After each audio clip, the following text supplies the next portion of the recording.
안녕하세요. 저는 하나의 엄마로 살아가고 있는 40대 여자입니다. 최근에는 애가 좀 크니까 경제 교육은 어떻게 시켜야 하는지 좀 고민이에요. 대부분의 부모님들은 애가 돈이 생기면 엄마가 잘 보관했다가 나중에 돌려줄게 이런 멘트를 날리면서 싹 가져가시잖아요. 근데 저는 어릴 때부터 그게 너무 억울한 애였거든요. 그때부터 제가 좀 돈에 대한 집착이 있었나 봐요. 따지자면 돈이라기보단 저축? 그래서 그런가 다른 집들은 어떤 식으로 경제 교육을 시키시는지 궁금합니다. 저도 아주 어릴 때야 부모님 지인들이나 친척들이 용돈을 주면요. 뜬 눈으로 부모님께 빼앗겼겠지요. 그때는 힘도 없고 논리도 없으니까요. 근데 7살쯤 됐을 때쯤부터 저는 용돈 받자마자 뺏기기 전에 제 꼬질꼬질한 지갑에 쏙 넣어두곤 했어요. 엄마가 보면 혀를 끌끌 차면서도 웃음을 꾹 참는 표정이었죠. 이거 제 돈이에요. 엄마한테 주면 없어지잖아요. 엄마가 언제 낼름 먹겠다고 했어? 맡아주는 거지. 거짓말. 안 돌려주잖아. 엄마 못 믿어? 아유, 진짜 7살밖에 안 된 게 왜 이렇게 야무져? 엄마가 겉으론 핀잔을 줘도 사람들 만나면 꼭 말했어요. 우리 딸이 얼마나 야무지냐고 아주 독한 애가 태어났다고요. 그 말투가 흉보는 것 같은데 은근히 자랑하는 느낌이었거든요. 그리고 제가 친구들이랑 놀이터 갈 시간에 어딜 그렇게 쏘다녔냐면요. 은행이었습니다. 아버지가 은행원이셨거든요. 어릴 때 은행이라는 공간은 저한테 그냥 천국 같은 데였어요. 여름엔 콜라처럼 시원하고 겨울엔 보일러 때는 온돌방처럼 따뜻하고요. 솔직히 애들은 돈 냄새 난다고 은행을 싫어한다던데 저는 은행 사람들한테 간식도 받았고 칭찬도 받았으니까 그곳이 제 놀이터나 다름없었어요. 요즘 애들 키즈 카페 좋아하듯 저한텐 은행이 딱 그 느낌이었던 거죠. 아빠는 일하고 있어도 제가 오면 표정이 싹 밝아졌어요. 어른들도 아무도 불편해하지 않았고 오히려 "아이고 지연이 왔어." 하며 머리를 쓰다듬어 주기 바빴거든요. "지연아, 오늘은 왜 왔어?" "그냥요. 은행 오면 좋잖아요." "그래, 좋지. 근데 엄마한테 혼나는 거 아니야?" "엄마는 원래 뭐든 혼내요." 엄마는 "일하는데 자꾸 찾아오면 민폐된다." 라고 했지만 아빠는 제가 오는 걸 은근히 즐거워했어요. 아빠 퇴근할 때까지 기다리다가 아빠 손잡고 집에 가는 길이 얼마나 좋았는지 몰라요. 그래서 저는 틈만 나면 은행에 박혀 있었던 겁니다. 그러다가 자연스럽게 돈이란 게 어떤 건지, 통장은 또 뭔지, 이자는 뭔지, 이런 거를 빨리 접했죠. 어른들이 하니까 더 멋있어 보이기도 하더라고요. 어릴 때는 엄마 립스틱 훔쳐 발라보거나 하잖아요. 그런 느낌으로 저도 통장이라는 걸 갖고 싶더라고요. 그러다가 어느 날 제가 아빠에게 딱 말했죠. 아빠, 저도 통장 갖고 싶어요. 너 통장이 뭔지나 알아? 돈 넣어두면 공짜로 돈 주는 거 아니에요? 아빠는 입가에 미소를 슬쩍 올리더니 바로 다음 날 만들어줬어요. 그게 바로 자유적금 통장이었습니다. 요즘엔 애들이 이런 거 모를 수도 있는데 자유적금이라는 게 뭐냐면요. 제가 원할 때 돈을 뺄 수 없는 대신 만기까지 묵히면 이자를 짭짤하게 주는 통장이거든요. 애들에겐 엄청 불편한 시스템이죠. 근데 저는 그게 아주 마음에 쏙 들었어요. 이건 내가 끝까지 모아야 한다는 느낌이 들었고 왠지 대단한 어른처럼 된 기분도 들었거든요. 저 어린 나이에 그걸 좋아했던 걸 보면 진짜 희한한 애였던 건 맞아요. 아휴, 세상에 쌈짓돈 모은 거 엄마한테 주기 싫어서 뺄 수도 없는 통장을 만들었다고? 제가 쓸 돈인데 왜 엄마가 가져가요? 아유, 안 가져가, 안 가져가. 내 딸이지만 진짜 대단하다니깐. 엄마는 새삼 놀라면서도 제가 자랑스러워 죽겠다는 얼굴을 하셨는데요. 그때마다 저는 속으로 그래, 나는 좀 다르지. 이러면서 혼자 으쓱했던 거죠. 아무튼 저는 그 자유적금 통장에 열심히 돈을 넣었어요. 용돈 받으면 넣고 아빠가 간식 먹으라고 준 1,000원도 반만 쓰고 엄마가 심부름하는 대가로 준 몇백 원도 몽땅 넣었어요. 그게 너무 재밌었거든요. 잔액이 늘어나는 그 느낌이 저는 뭐랄까, 애들이 스티커 붙이는 것보다 더 짜릿했어요. 시시때때로 통장에 찍힌 숫자를 보면서 혼자 해벌쭉 웃었다니까요. 그러다 보니까 저라는 애가 자연스럽게 확고한 생각을 갖게 됐던 겁니다. 돈은 쓰라고 있는 게 아니다. 모으라고 있는 거다. 이 철학이 7살짜리 머릿속에서 자리 잡은 거예요. 물론 그때는 철학이라는 말을 몰랐지만요. 그냥 돈은 아끼고 쟁여두는 게 최고라고만 생각했죠. 하지만 그 시절 IMF라는 것이 터졌는데요. 우리 집도 결국 휘청거리게 됐어요. 그 전까지만 해도 크게 여유롭진 않아도 어떻게든 굴러가는 살림이었는데 하루아침에 나라 전체가 흔들리니까 버틸 수가 없더라고요. 그 어려운 시기가 사람들 입에서 입으로 퍼질 때마다 어른들 얼굴이 점점 굳어가고 동네 분위기까지 축 처져 있었어요. 그런데 결국 그 불길한 기운이 우리 집 문턱까지 덮쳐버린 거죠. 어느 날 아버지가 식탁에 조용히 앉아서 21번 길게 내쉬고는 정리해고를 당했다고 말을 꺼냈어요. 엄마는 말은 못하고 눈을 크게 뜬 채로 몇 번이나 아버지 얼굴을 훑어보더라고요. 그때 어린 제 귀에는 정리해고라는 단어가 정확히 어떤 뜻인지 온전히 이해되진 않았지만 엄마 얼굴이 하얘지는 걸 보고 그냥 큰일이구나. 이 감각만은 뼛속까지 전달됐어요. 그날 이후로 우리 집은 진짜로 손가락만 쭈쭈 빨아야 하는 시기를 정면으로 맞게 됐어요. 살림살이가 하루가 다르게 말라붙는 느낌이었고 엄마는 장을 보러 갈 때마다 계산대 앞에서 가격표를 2번, 3번씩 더 들여다보며 고민하더라고요. 매번 사주시던 과자도 다음에 사자로 미뤄지고 반찬 종류도 금세 줄어들었어요. 아버지는 늘 정장을 입고 넥타이를 다듬고 나가던 사람인데 이제는 다른 작업복을 입고 아침마다 나가셔야 했어요. 안방에는 어느덧 아빠 스킨 냄새 말고 파스 냄새가 더 많이 나게 되었고 아버지는 얼굴을 찡그리면서도 괜찮다를 반복했는데 어린 제가 봐도 괜찮아 보이지 않으시더라고요. 당신 오늘도 허리 제대로 못 폈지? 이 파스 좀 봐. 또 몇 장을 붙인 거야. 다들 이렇게 일해. 이 시기에 이렇게 일자리 꽂아주는 거 자체가 감사한 거지. 내가 속상해서 그래. 나도 알아보는 중이니까 당신도 너무 무리하지는 마. 당신이 무너지면 우리 집 다 같이 쓰러지는 거야. 이렇게 짧게 부딪히다가 결국 둘 다 조용해지고 무거운 숨소리만 이어졌어요. 저는 말할 수는 없었지만 집안 분위기 때문에 제 어깨까지 저절로 움츠러들던 시기였어요. 그러던 어느 날 전라도에 살고 있던 외할머니에게서 전화가 왔어요. 할머니는 평소에도 말이 단도직입적이고 필요 없는 말은 절대 덧붙이지 않는 사람이었거든요.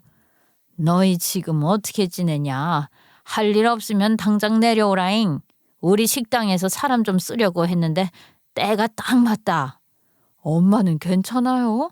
근데 서울 벗어나는 게 맞을까? 애들도 있고. 가시나야, 맞고 말고 할 처지가 아니지.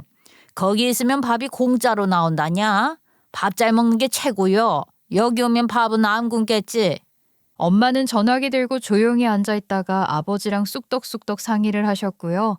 그렇게 우리는 서울을 떠나 전라도로 완전히 내려갔어요. 내려가서 엄마는 할머니 식당에서 정말 악착같이 일했어요.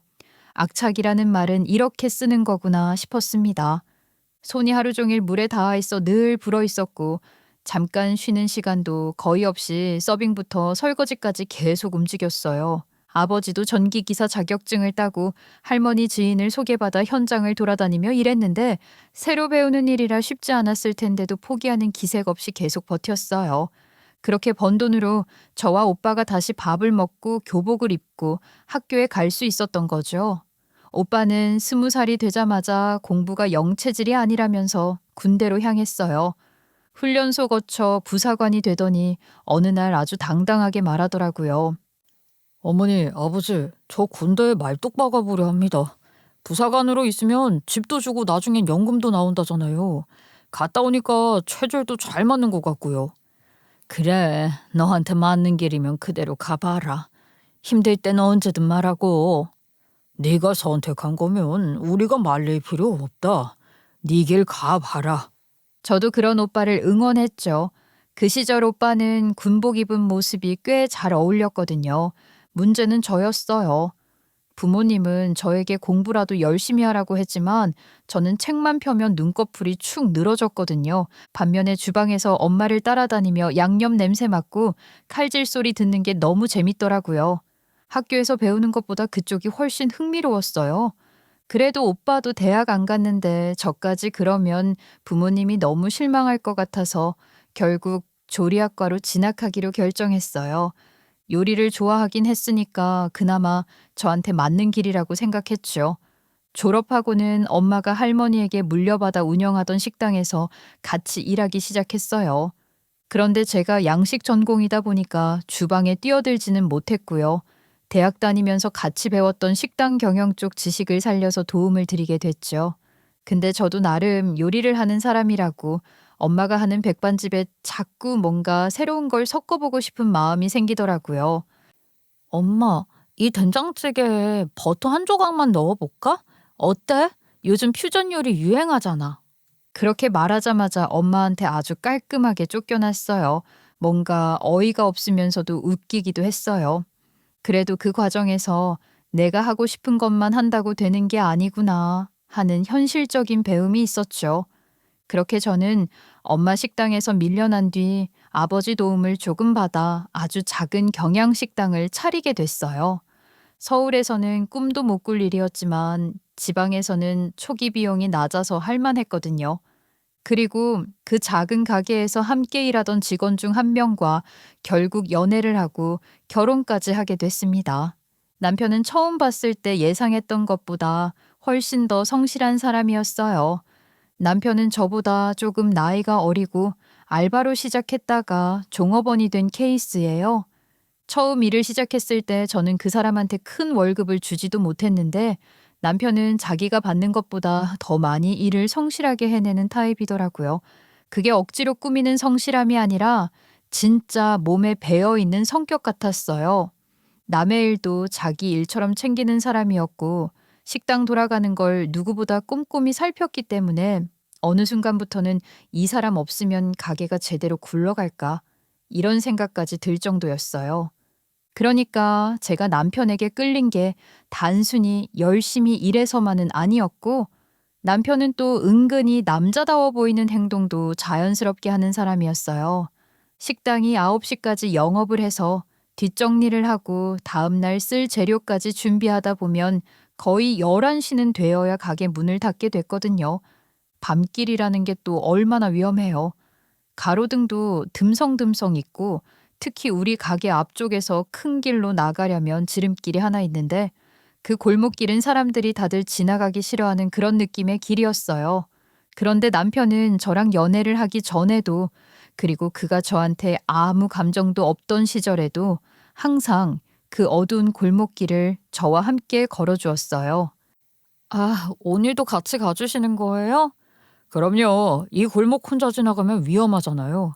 사장님 잘못되시면 제 월급은 어떡해요? 그러면 그냥 포스기에서 빼가세요. 매번 이러니까 미안해서 그렇죠. 빨리 집 가고 싶을 텐데.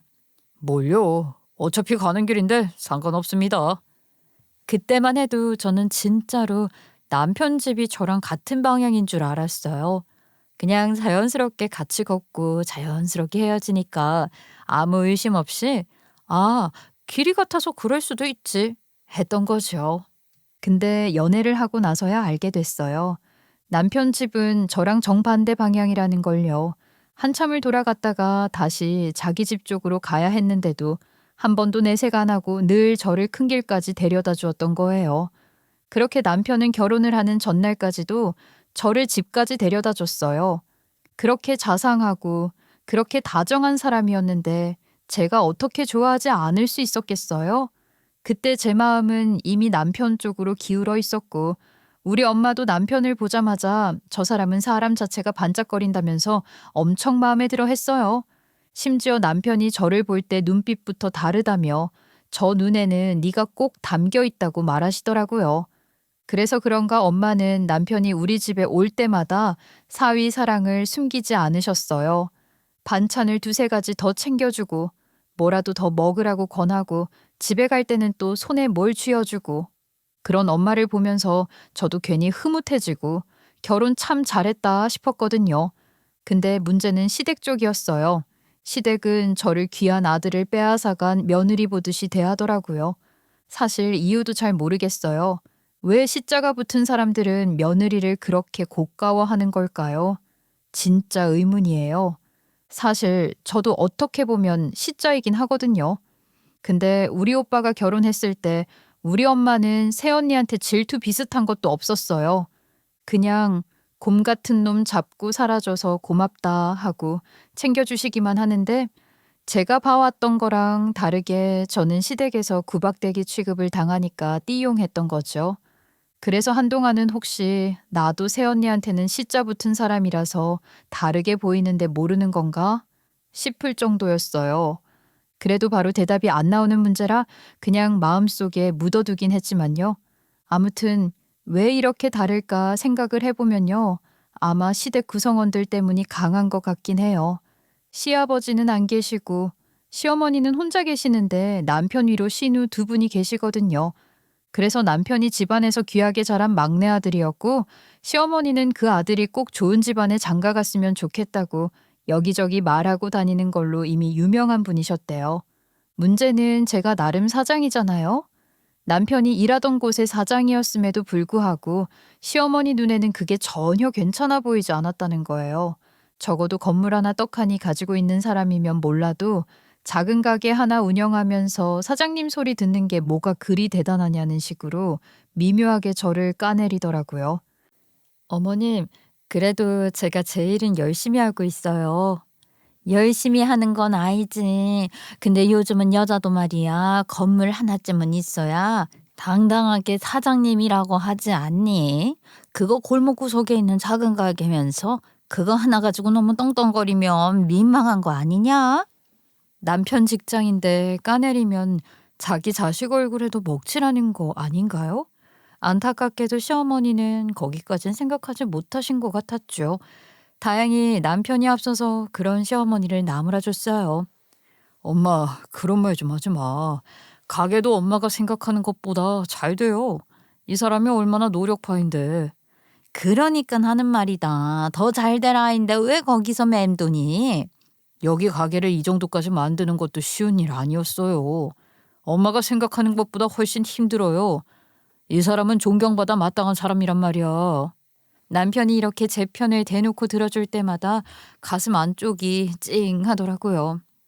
아, 그래도 나는 남편만큼은 제대로 만났구나 싶었어요. 남편이 없었으면 시어머니 말이 훅훅 꽂혀서 한동안 입도 못 열었을 거예요. 그렇게 결혼을 하고 아이도 금방 들어섰는데요. 아이 낳고 몸조리를 하는 와중에 가게 걱정에 제대로 쉬지도 못하겠더라고요. 그런 제가 안쓰러웠는지 출산 이후에 5개월을 딱 쉬었는데 그동안 우리 엄마가 제 식당 일을 통으로 맡아서 해주셨어요. 엄마는 자기 가게도 있고 바쁜 사람이었는데 제 상황 때문에 일부러 본인 가게 문을 거의 닫다시피 하고 제 식당을 지켜주신 거예요. 말 그대로 은인이시죠? 저는 그게 고맙고 또 미안했어요. 그런데 시어머니는 그것마저 마음에 안 든다는 듯이 또 잔소리를 퍼부었어요. 아니, 네 남편이 떡하니 가게에서 버티고 있는데 그걸 왜 사돈에게 맡겨? 너가 이렇게 무시하니까 우리 아들이 너 밑에서 길을 못 펴지. 우리 아들 능력이 얼마나 출중한데 너가 기회도 안 주니까 발휘를 못하고 있는 거 아니냐? 어머님, 남편은 주방 일을 하던 사람이 아니잖아요. 홀 매니저가 어떻게 주방을 봐요. 제가 하던 일 맡아주실 분이 필요해서 친정엄마가 도와주신 거예요. 그러니까 시켜봐야 늘지 않니? 너 이렇게 사람이 선입견에 가득 차서 무슨 장사를 한다고 그래? 그게 그런 문제가 아니고요. 진짜 말도 안 통하고 우기기만 하시는데 너무 답답한 거죠. 우리 엄마는 일부러 자기 가게까지 비워둔 채 제 식당을 맡아주고 있었는데 남편 직장 지켜줬으니 고마워하는 게 먼저 아닌가요? 그러기는커녕 제가 남편 앞길을 막는 사람처럼 몰아붙이는데 진짜 서운하더라고요. 사누라 몸도 후들거리고 마음도 예민한 시기였는데 시어머니 말투가 유독 바늘 같아서 그 기억이 오래 남았네요. 말대꾸할 힘도 없어서 그냥 가만히 듣고만 있었는데 그때의 불편함과 답답함이 지금도 생생하게 떠오를 정도예요. 그러다가 설상가상으로 가게를 이전해야 하는 일이 생긴 거예요. 오랜 시간 한자리에서 가게를 지켜오고 있었고 손님들도 다 그 위치에 익숙해져 있었는데 어느 날 건물주가 느닷없이 건물을 팔겠다고 하더니 리모델링을 새로 할 거라며 나가달라는 통보를 하더라고요. 어떻게 지켜온 가게인데 이렇게 하루아침에 나가라고 할 수가 있는지 너무 야속하고 동시에 이제라도 가게를 접어야 하는 건가 생각도 들더라고요. 하지만 정든 가게를 떠나야 한다는 사실이 머리로는 이해돼도 마음은 영 따라오지 않았죠. 그래도 현실은 현실이라 가게를 정리하고 일단은 다음 자리를 알아보기로 했는데 그 시점에서 남편이 조심스럽게 말을 꺼냈어요. 여보, 이왕 가게 이전하는 김에 좀 크게 가보면 어떨까? 응? 크게? 무슨 소리야? 확장 이전이라도 하자고? 그래. 어차피 가게 옮겨야 하는 거 지금처럼 소소하게 하면 이사하느라 들인 비용이며 뭐며 손해만 보는 건데 새로운 시작이라고 생각하고 한번 시도해보자. 응?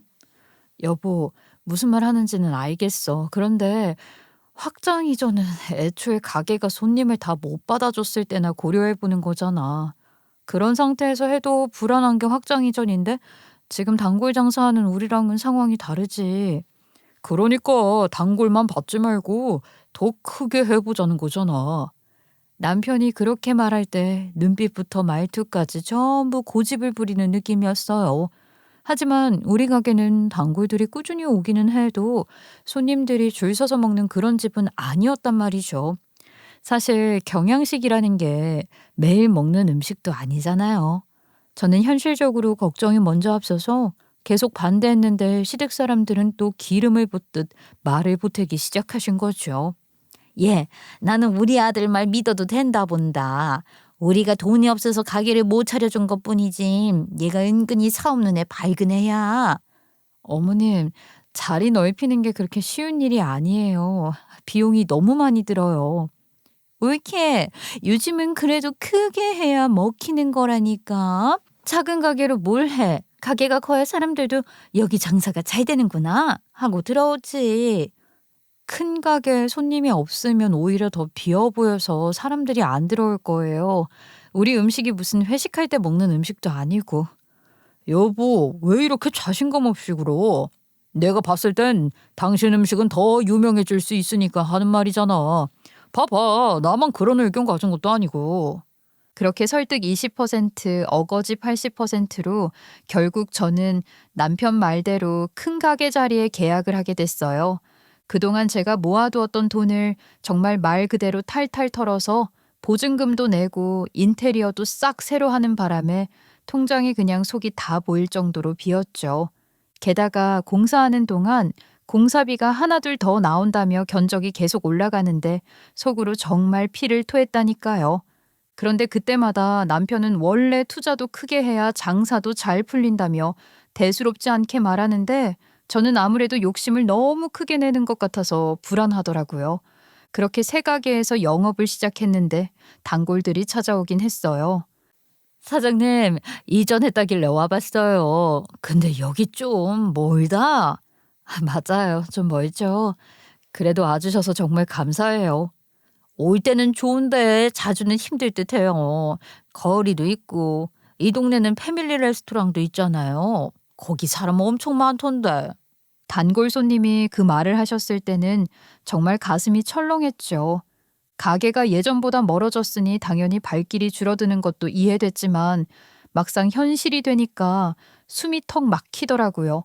아니나 다를까 점심때에도 손님이 띄엄띄엄 들어오고 저녁에도 예전 같지 않더라고요. 확장 이전을 했으니까 매출이 예전보다 더 좋아져야 월세도 맞추고 운영비도 채우고 돌아가는데 매출이 오르기는커녕 줄어들기 시작하니까 상황이 완전히 꼬였어요. 어느 날 건물주가 전화를 해서 보증금에서 까고 가겠다고 하더라고요. 정해진 날짜에 월세가 안 들어왔다나 뭐라나 그 말을 듣는데 다리가 순간 힘이 풀릴 정도였어요. 가게는 점점 더 파리만 날리는 상태가 됐어요. 손님이 없어서 조리대는 깨끗하기만 하고 가스레인지 불도 덜 켜지니까 주방 공기가 서늘하게 느껴질 정도였죠. 그 시기는 정말 정신부터 무너지더라고요. 그런데 저만 불안하고 조급한지 남편은 상황을 제대로 보지도 않으면서 매번 자신만만한 거예요.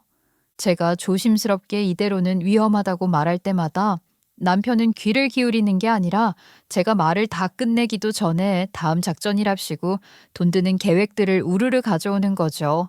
그렇게 이번에 들고 온 대책이란 게 SNS 마케팅이었습니다. 손님이 없는 게 가게 홍보가 안 된 탓이라면서 파워블로거들을 초청하자는데 그건 뭐 공짜로 되는 거냐고요. 여보, 내가 당신한테 트집 잡는 게 아니라 당신은 계속 새로운 걸 하자고만 하니까 내가 답답하다는 거야. 기본적인 것부터 안 되고 있는데 무슨 블로거야. 동네 상권에서 자리부터 잡아야지. 파워블로거 초청도 지금 당장 손님을 늘릴 수 있는 방법이고 요즘은 SNS 하나만 잘 돌아도 분위기 금방 바뀌는 거 당신도 알지 않냐고. 난 진짜 어떻게든 살려보려고 말하는 건데 당신은 말 시작할 때부터 안 된다, 위험하다만 반복하니까 내가 더 세게 말하게 되는 거잖아. 초청이라는 게 말처럼 간단하지 않다는 걸 왜 자꾸 빼놓고 생각해. 그 사람들도 가게 분위기 같은 것도 보고 글을 쓸 텐데 이렇게 팔이 날릴 때 부르는 게 뭐가 좋다고 그래? 우리가 지금 해야 하는 건 길을 새로 뚫는 게 아니라 이미 새고 있는 구멍을 막는 거라고 내가 몇 번을 말했어. 아니, 그러니까 그 구멍을 막으려면 돈이 들어와야 한다고. 내 말은 지금 손 놓고 있다고 해결되는 게 아니라는 거야. 파워블로거 초청하는 게 그렇게 부담되면 한두 명만 불러도 되는 거고 그 사람들이 글 하나만 올려줘도 홍보 효과가 얼마나 큰데 당신은 왜 자꾸 위험하다, 안 된다부터 생각하는 거냐고. 이렇게 가만히 있으면 더 망해. 결국 남편은 저한테 안 시키고 자기가 알아서 알아보겠다며 대화를 끊어버렸고요. 결국 남편이 컨택한 파워블로거들을 부르게 됐어요. 그리고 그때부터 돈이 눈앞에서 줄줄 빠져나가듯 흘러가더라고요. 음식 준비는 배 이상으로 늘어나고 시간도 뺏기고 정작 손님은 늘지 않고 준비해 놓은 재료는 팔리지 않아서 냉장고에서 버티다 결국 폐기 처분되는 날이 많아졌죠. 그런 모습을 보더니 남편이 원자재값 아끼자고 재료도 더 싼 곳에서 들여오더라고요. 딱 손에 잡히는 재료 느낌부터가 달라서 그날 바로 알겠더라고요. 이러면 맛이 떨어지겠구나 하는 걸요. 그리고 실제로 그랬어요. 어느 날 단골이 조용하게 말을 꺼냈어요. 사장님, 오늘은 맛이 조금 예전하고 다르네요. 재료 수급에 어려움이 있어서요. 다음에 오시면 다시 맛있게 해드릴게요. 하지만 그 손님은 그 뒤로 다시 오지 않았고 저는 장부를 볼 때마다 속이 얇게 찢어지는 느낌이었어요. 결국 월세가 계속 밀리기 시작했고 건물주가 단단히 화난 얼굴로 저를 불러 말하더라고요. 이렇게 여러 달 밀리면 곤란합니다. 이번 달도 못 맞추면 저도 계속 기다릴 수는 없어요. 정말 죄송해요. 이번 달 안에 어떻게든 맞춰볼게요. 그 말이 몇 번째인 줄 아세요? 이번 달 안에 해결 못하시면 바로 정리해 주셔야 해요. 그런데 남편은 그 상황에서도 여전히 대책 없이 말하더라고요. 그러니까 대출을 받으면 된다고 몇 번을 말해. 지금 당장 월세만 맞추면 숨통 트이고 그 사이에 다시 사람들 들어오게 만들면 되잖아. 그 정도도 못해서 계속 끌려다니는 게 나는 더 이해가 안 돼. 아무것도 안 하고 버티는 게 더 위험한 건데 왜 자꾸 대출을 무서워하는 건지 모르겠어. 대출이 얼마나 위험한지 모르고 하는 말이 아니잖아. 지금 우리는 들어오는 돈보다 나가는 돈이 훨씬 많은데 그 상태에서 대출까지 끌어다 쓰면 그때부터는 진짜로 감당이 안 된다니까. 그러자 시댁이 또 자연스럽게 끼어들었어요. 아이고, 그냥 우리 아들 말대로 해라. 너는 사장이라는 애가 그렇게 겁이 많아서 어떻게 큰일을 하겠다고 그러니? 우리 아들이 경영학과 나온 인재 아니냐, 인재. 모르는 게 없는 애야. 말만 잘 따라하면 손해볼 일 없는데 괜히 시간만 끌고. 안 되면 우리가 빚 갚아줄 테니까 걱정 말고 네 남편이 하라는 대로 해. 정말이죠, 어머님? 해결 안 되면 어머님이 빚 갚아주신다고요? 그래? 너는 애가 속고만 살았니? 우리 아들이 하라는 대로 하면 망할 일도 없다고 몇 번 말해. 괜히 부정 태우지 말아라. 시어머니가 책임을 진다고 하길래 저도 마지막이라고 생각하며 대출을 받고 홍보 다시 하고 인테리어도 손봤어요. 진짜 이번엔 남편이 하자는 대로 다 맞춰줬어요. 하나도 태클 안 걸고요. 근데 그 결과는 차라리 제가 몇 마디 보태던 그때가 나았던 거예요. 남편 입맛대로 굴려보니까 가게 무너지는 거 순식간이더라고요. 그래서 시댁에 도와달라고 했어요. 빚 갚아달라고요.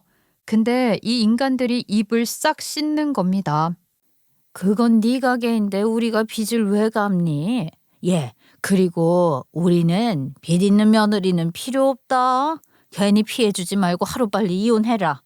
그냥 어이가 없어서 웃음도 안 나오더라고요. 남편 얼굴 보니까 더 가관이었고요. 사람 표정이 그렇게까지 멍청하게 비어있을 수 있나 싶었어요. 저 혼자 여기저기 뛰어다니며 불 끄고 있었는데 이 사람은 그냥 남의 집 불구경하듯 보고 있더라고요. 근데 그 뒤가 더 기막혔어요. 남편이 아주 정색하고 이렇게 말하는 거예요. 어차피 빚은 당신 명의로 돼 있고 사장도 당신이잖아. 나한테 책임 묻고 싶어도 법적으로는 안 될걸? 저는 그 말 듣는데 그냥 머리가 띵 하더라고요. 화가 나는 게 아니라 그냥 이 사람은 진짜 나를 벗겨먹을 생각밖에 없구나. 이 느낌? 몸에 힘이 쭉 빠지는데 어느 부분이 먼저 빠졌는지도 모르겠더라고요. 듣는데 기가 차다 못해 그냥 기운이 싹 빠졌어요. 내가 지금 뭘 싸워야 하는지, 뭘 지켜야 하는지 그런 것도 잘 모르겠더라고요. 너무 지쳐 있었고 잠도 못 자고 하루하루가 멍한 상태였으니까요. 괜히 나랑 법적 공방 붙어봐야 서로 피만 빠지고 결국 당신도 일 못해. 그런 거 계속하면 당신만 더 힘들어진다고. 괜히 무의미한 싸움하지 말자. 지원이도 말이야. 결국 당신이랑 살고 싶어 할 텐데 내가 당신이랑 소송하느라 계속 끌려다니면 양육비도 못 줄걸? 그러니까 결론은 그냥 내가 빚 다 떠안고 끝내자는 거야? 그래야 서로 산다니까. 당신도 애 키우려면 어쨌든 계속 일을 해야 할 거고. 근데 그걸로는 안 되잖아. 내가 양육비는 꼬박꼬박 줄게. 그건 약속할게. 우리 이왕 이렇게 된 거 깔끔하게 가자. 이게 우리 지원이를 위해서도 제일 현실적인 방법이야. 저는 그때 판단력이 거의 고장나 있었어요. 저 말이 말도 안 되는 건데 그 순간엔 그래, 이게 그나마 덜 미치는 선택인가? 이렇게 되더라고요. 그 정도로 멘털이 너덜너덜했어요. 그래서 그냥 도장 찍었어요. 근데 그 양육비라는 거 처음부터 제대로 줄 생각이 없었나 보더라고요. 계속 안 주길래 제가 연락하니까 이러더라고요. 당신 그 돈으로 빚 갚으려고 하는 거잖아. 나는 그런 돈 못 줘. 나중에 지원이 면접 교섭하면 그때 용돈 주지 뭐. 그 말 듣는데 진짜 숨이 턱 막히는 느낌이었어요. 제가 이딴 놈한테 인생을 걸었었다니 너무 황당한 거 있죠? 어떻게 사람이 이렇게까지 변할 수 있는지 믿기지가 않았어요. 저도 가만히 있지는 않았어요. 양육비 강제 집행에 대해서 알아보긴 했는데 생각보다 법이 잘 안 되어 있더라고요. 제 심력, 시간을 갈아도 결과가 좋지 않을 수 있다고 하니까 생활 때문에 그것만 보고 움직일 수는 없는 겁니다. 그때 정말 절망적이었죠. 이혼하고 나서 남편 놈이 어떻게 살았냐고요? 기가 막히게 잘 살더라고요. 제 뒤통수를 그렇게 치고 나서 시어머니 도움받아서 동네에 조그만 핫도그 집을 차렸는데 그게 또 제법 장사가 되는 거예요. 물론 단가가 센 음식이 아니라 많이 팔아야 남는 구조였지만 최소한 지 혼자 먹고 사는 데는 아무 지장 없어 보이는 수준이었죠. 그게 또 왜 그렇게 배알이 꼴리던지 저는 하루하루 무너져 내리는 가게 붙잡고 끙끙대고 있었는데 이 사람은 버젓이 앞치마 두르고 소스 뿌리면서 손님들한테 맛있게 드세요 하고 있는 꼴을 보니까 어이가 없더라고요. 이혼하고 6개월쯤 지났을 때 저는 결국 가게 문을 닫았어요. 건물이 경매로 넘어가 버려서 제가 붙잡고 있을 여지도 없었고요. 남는 것도 없이 그냥 끝이었어요. 근데 더 웃긴 게 뭔지 알아요? 동네가 좁으니까 제 가게 망한 소식이 시댁 귀에 바로 들어간 거예요. 남편이 그 동네에서 장사하고 있었고 시댁 식구들도 죄다 거기서 알짱대며 사는 인간들이니까 제 소식이 그 사람들 반찬거리로 올라간 거죠. 그때 저는 진짜 속이 너무 상했어요. 남편 놈 말에 넘어가지만 않았어도 내가 왜 그때 그 말을 믿었을까? 이런 생각이 계속 올라오는데 그래도 우리 아이가 있으니까 다시 일어서야 한다고 스스로 끌어올리고 있었거든요. 그래서 가게 가구들 하나씩 팔아치우고 기구 정리하고 이제 마지막으로 간판 내리려고 밖으로 나왔는데요. 진짜 역대급이더라고요. 이전 시댁 식구들이 전원 출동해 있는 겁니다. 시모, 시부, 남편, 시누이 둘까지 아예 구경을 온 거예요. 여긴 왜 또 오셨어요? 무슨 일이라도 있으세요? 아니 뭐 네 가게 망했다길래 구경하러 왔다. 혼자 보기 아까워서 말이다. 그렇게 제멋대로 살다가 이혼당한 며느리가 어떻게 몰락하는지 눈으로 봐야 재미가 있지. 제가 동물원 원숭이에요? 뭐가 그렇게 재밌어서 여기까지 와서 난리를 치세요? 그리고 제멋대로 군 건 제가 아니라 저 인간이랑 어머님이죠. 어떻게 마지막까지 와서 속을 뒤집으세요? 아이고 또 우리 아들 탓하네. 우리 아들이 잘못했으면 핫도그 장사가 잘 되기야 했겠냐. 그런데 넌 쫄딱 망해서 간판 내리러 나왔네. 이제 뭐가 다른지 좀 알겠어? 전 남편은 뒤에서 입을 꾹 다물고 있었는데 그 표정이 또 기가 찼어요. 마치 나는 잘 살고 있는데 하고 말하는 얼굴이더라고요. 저는 진짜 웃음이 터졌어요. 비웃음이요. 그래요? 핫도그 팔아서 좀 살만한가 보죠? 근데 그게 얼마나 잘 되는지 모르겠네. 시누이가 끼어들면서 투덜거리더라고요. 그래도 쫄딱 망한 것보단 낫지 않아? 적어도 우리는 빚은 없는데. 제가 그 말 듣고는 그냥 빵 터져서 웃었어요. 진짜 속에서부터 웃음이 올라오더라고요. 누가 빚 있다고 했어요? 그리고 가게는 망했을지언정 저는 안 망했거든요. 그래요. 잘 오셨네요. 간판 내리는 거 구경하시려면 이것도 같이 보시죠. 옆 건물에 제가 새로 주문한 간판 다는 거 구경하고 가요. 제가 옆 건물 샀거든요. 시댁 식구들 표정이 그 자리에서 싹 뒤집히더라고요. 전시모가 네가 건물을 사? 이러는데 그 표정이 진짜 가관이었어요. 눈이랑 입이 동시에 벌어지더라고요. 그래서 저도 아주 능청스럽게 받아쳤죠. 아니 저는 운도 좋았죠. 저 인간이랑 같이 살 때는 왜 그렇게 막혔는지 뭐만 하려고 하면 죄다 꼬이고 안 풀리더니 이혼하고 나니까 세상이 이렇게 술술 풀리더라고요. 사람이랑 운빨이 이렇게 중요하다는 걸 제가 그때 깨달았다니까요. 제가 이렇게 말하니까 전시모가 거의 기절일보 직전이었어요. 얼굴이 울긋불긋해지더니 바로 받아치더라고요. 너가 할 소리를 네가 하고 있냐? 우리 아들이야말로 너랑 이혼하고 나서 핫도그 장사에서 팔자 폈다. 네가 뭔데 우리 아들한테 운이 없다 이따리 따져. 아, 그 3,000원짜리 핫도그 말이에요? 예, 뭐 잘 팔리면 좋죠. 근데 그걸로 어디 건물 하나 사겠어요? 저는 옆 건물 건물주라니까요. 그러면서 간판대로 온 인부들한테 일부러 들리게 말했어요. 사장님, 옆 건물 간판도 오늘 같이 바꿔주세요. 예, 사장님 바로 해드릴게요. 시댁 식구들이 그걸 보고 저게 허세냐 진짜냐 이런 눈으로 구경하고 있었는데요. 바로 그때 인부들이 간판 트럭에서 새 간판을 꺼냈어요. 그걸 옆 건물 입구로 가져가더니 떡하니 붙이기 시작하는 거예요. 그리고 그 간판엔 뭐라고 적혀 있었냐면 지원빌딩이라고 써져 있었어요. 건물에 보면 땡땡빌딩 이런 식으로 이름 붙어 있잖아요. 원래 그 건물 이름이 새별빌딩이었는데 제가 우리 아이 이름으로 지원빌딩이라고 바꿨거든요. 그걸 보자마자 시댁 식구들 얼굴이 동시에 굳었어요. 아무리 그래도 지 손녀딸 이름을 모를 리가 없잖아요. 그게 눈앞에 건물 이름으로 똑 박혀 있으니까 바로 알아본 거예요. 그리고 시모가 거의 비명처럼 내뱉었어요. 이게 진짜 네 건물이라고? 너 빚만 있던 게 어떻게 이걸 사? 말이 되는 소리를 해라. 저는 그냥 웃었어요. 정말로 이 사람들이 멱살이라도 잡을 기세였거든요. 아니 뭐 빚은 있었죠. 근데 빚 있다고 건물 못 사는 법 있나요? 세상 좀 넓게 보셔야지 어머님. 요즘 세상에 대출 없으면 누가 건물 사요? 근데 진짜 웃긴 건 이게 전부 사실이라는 거예요. 제가 빚 때문에 머리 터질 것 같을 때 우리 건물이 소송 걸렸다고 했잖아요. 그 건물주가 무리하게 투자한 대출을 못 갚아서 경매로 넘어간 거였고 놀랍게도 옆 건물 새별 빌딩도 같은 건물주의 소유였던 거예요. 결국 두 건물이 나란히 경매에 나온 거죠. 근데 새별 빌딩은 제 가게가 있었던 건물보다 조금 낡았고 작았어요. 그래서 단가가 더 낮았고요. 저는 그때 운이 좋았어요. 아니 솔직히 말하면 부모님이 아니었으면 꿈도 못 꿨죠. 제가 가게 운영하면서 진빚 있잖아요.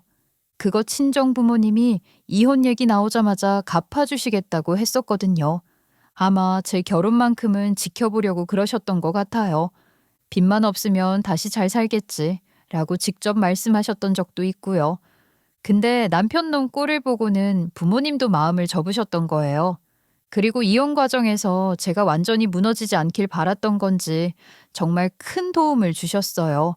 그 돈으로 저는 소송 걸린 건물 경매를 준비할 수 있었던 거예요. 부모님이 도와주신 건 진짜 너무 고마웠지만 제가 그걸 그냥 받을 수 있는 성격이 아니었어요. 저도 나름 평생 돈 모으고 굴려온 스타일인데 부모님한테 손 벌리고만 있을 수는 없더라고요.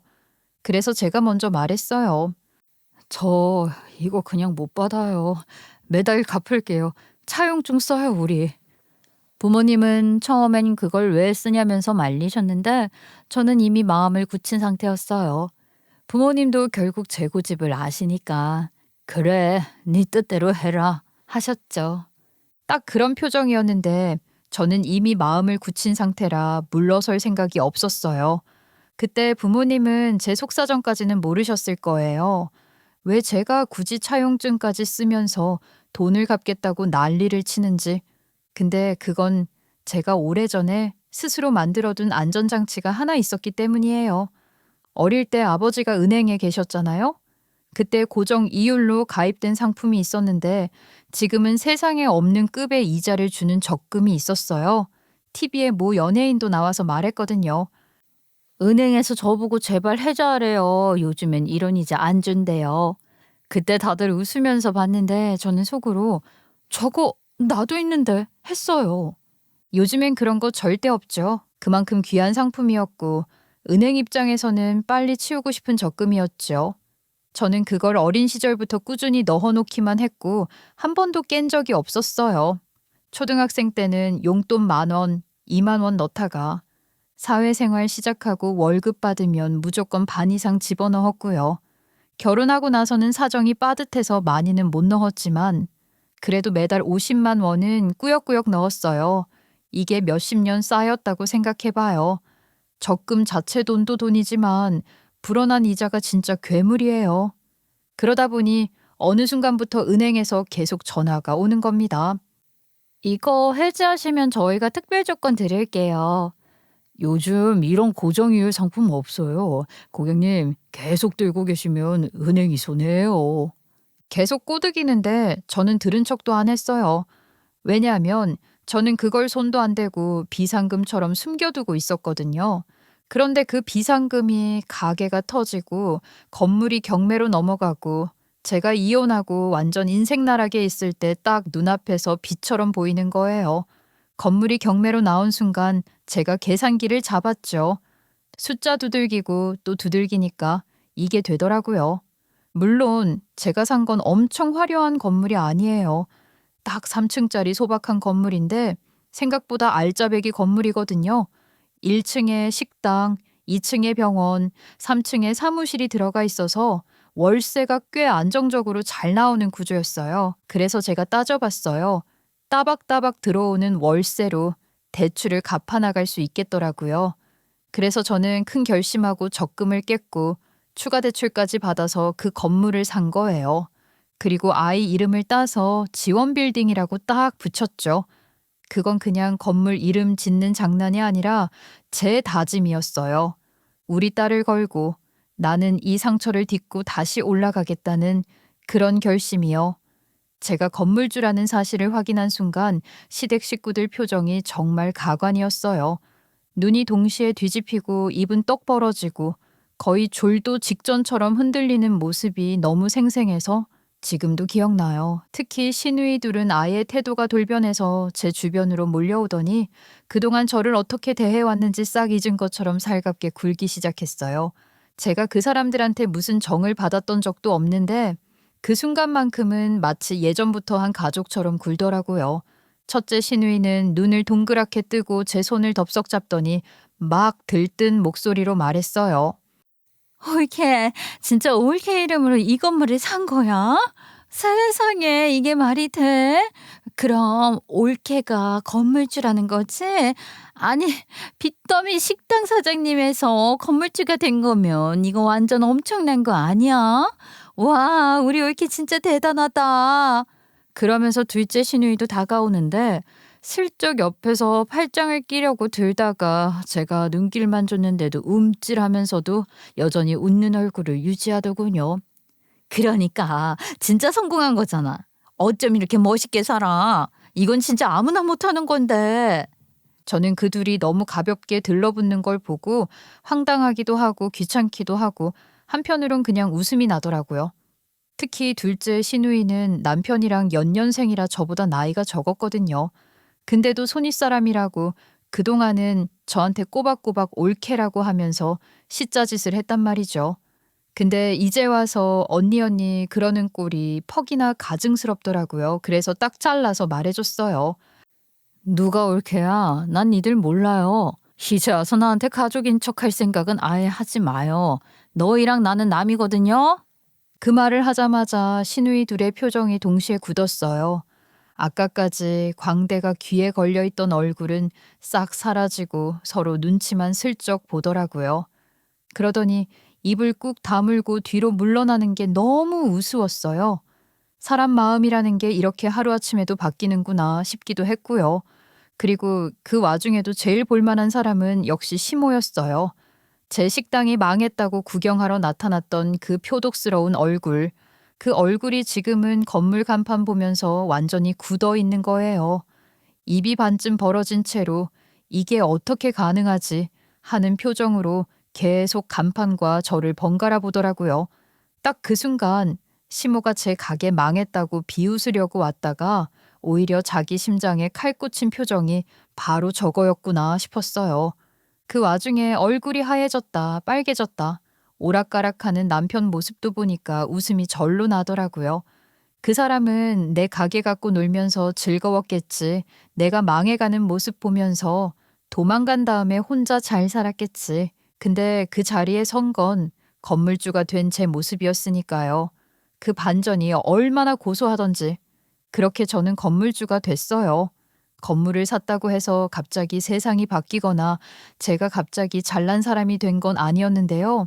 다만 확실한 건 제 삶에 안정이라는 게 생겼다는 거였죠. 저는 이전 건물주가 받던 월세 그대로 유지하기로 했어요. 괜히 올려서 반발 생기고 공실 생기면 저도 피곤해지니까요.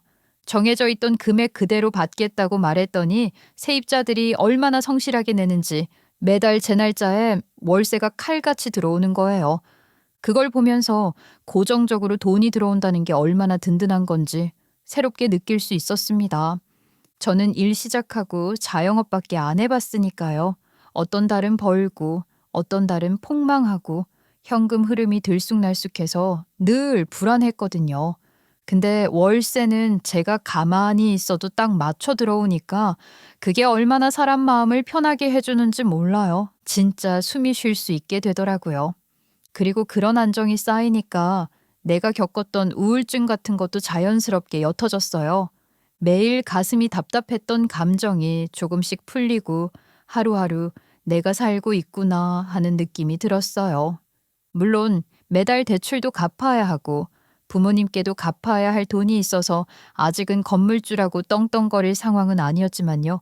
그래도 행복했어요. 오랜만에 제 인생이 무너지지 않고 버티는 느낌이 들었어요. 근데 전 남편은요. 그 인간은 하늘이 도왔는지 벌이 되게 괜찮나 싶더니 핫도그 가게에서 식중독 사건이 터지는 바람에 그냥 한순간에 끝나버렸어요.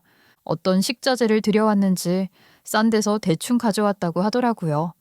양상추는 이미 시들시들했고 피클은 눅눅하고 그걸 그냥 싸니까 하고 들여와서 손님한테 내놓은 거죠. 냉장고도 업소용 사기 싫다고 전기세 아낀다고 작고 허름한 걸로 쓰더니 안에서 재료가 버티지를 못했나 봐요. 결국 그 무책임한 관리 때문에 손님 한 명이 크게 탈이 났고 그날 이후로 동네에서 손가락질을 받으면서 가게를 닫아버렸어요. 벌금까지 냈다고 하고요. 그 이후로 사람들 사이에서도 완전히 자취를 감췄어요. 어디 지방으로 내려갔다느니 빚쟁이처럼 피해서 사라졌다느니 말이 많았는데 저는 사실 관심도 없었어요. 그 인간 인생이 어디로 구르든 이제 제 인생이랑은 아무 관련도 없으니까요. 근데 웃긴 건 시모는 아직 동네에 있더라고요. 그리고 아주 가끔 제 건물 앞을 지나가다가 침을 뱉고 가는 거예요. 그걸 보는데 진짜 어이가 없어서 말이 안 나오더라고요. 본인 아들 망한 건 생각도 안 하고 왜 자꾸 나한테 화풀이를 하는지. 그래서 저는 바로 CCTV를 설치했어요. 그리고 며칠 지나지 않아 바로 잡혔죠. 침 뱉고 쓰레기 버리고 제가 보기엔 일부러 악의적으로 행동하는 게 그대로 녹화돼 있었어요. 저는 그걸 들고 바로 경찰서 갔어요. 숨기지도 않고 그냥 있는 그대로 보여주면서 이건 악의적 행동이다 하고 정식으로 신고했어요. 시모는 그제야 상황이 심각해졌다는 걸 알아챘는지 저한테 와서 거의 울먹이면서 빌기 시작했어요. 잘못했다느니 용서해달라느니 우리가 그래도 가족 아니냐느니 별말을 다 하더라고요. 그래서 저는 아주 담담하게 말했어요. 가족끼리 정? 아줌마는 제 가게 망했을 때 좋다고 춤추러 왔잖아요. 그런 사람이 이제 와서 무슨 정을 찾는다고 그런담? 그 말 듣고 시모는 진짜 찍소리도 못하더라고요. 결국 제가 합의는 해줬지만요. 어차피 돈 나올 구석 없는 거 하니까 몸으로 때우라고 우리 건물 앞 청소나 시켰습니다. 그리고 요즘 보면요. 진짜 매일같이 나와서 성실하게 쓰레기를 줍고 있어요. 비가 와도 나와 있고 바람이 불어도 빗자루 들고 있더라고요. 그걸 볼 때마다요. 진짜 솔직하게 말하면 불쌍하다? 아니요. 아주 꼬수어 죽겠어요. 요즘 그 모습 보는 게 삶의 낙이에요. 이제야 억울하게 살던 지난 날들이 풀린 것 같습니다. 지금까지 제 이야기 함께 해주셔서 고맙습니다.